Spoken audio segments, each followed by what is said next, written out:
My PlayStation Vita won't turn off. And the thing isn't one of the models that lets you take out the battery. I know that is a common tactic for hard rebooting hardware, but the Vita is almost impossible to do that with unless you void the warranty. Technically, letting it run down the battery works. I'd like a method more controlled than that. Try using the blue Sony button to minimize whatever you were doing to see if it is merely frozen or really messed up.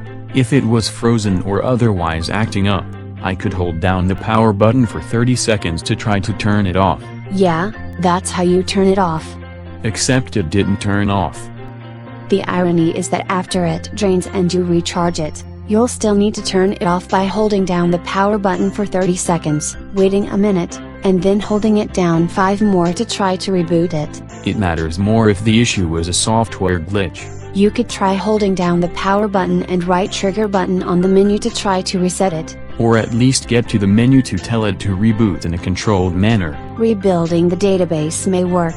Updates are less disruptive, since it won't wipe out my files. If the update doesn't work, then you may need to rebuild the database or do a restore. I don't know if it is hardware or software. If you can't bring up the menu, it is probably software, but if the classic reboot via the power button isn't good enough, try holding down the power button for 30, power button and right button for 30, then down button for 30. We're not very far from push buttons at random and hoping it reboots. The worst case scenario is doing a factory reset to wipe the database and its settings, but that may be necessary. If that is necessary, contacting Sony tech support should come first. Sometimes the PS Vita goes into standby mode when it is acting up.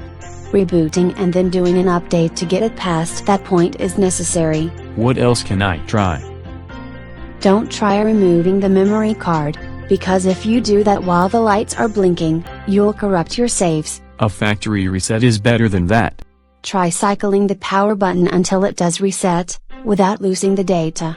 If it comes up with the safe mode menu, choose to update or reset. Or I get a different error message.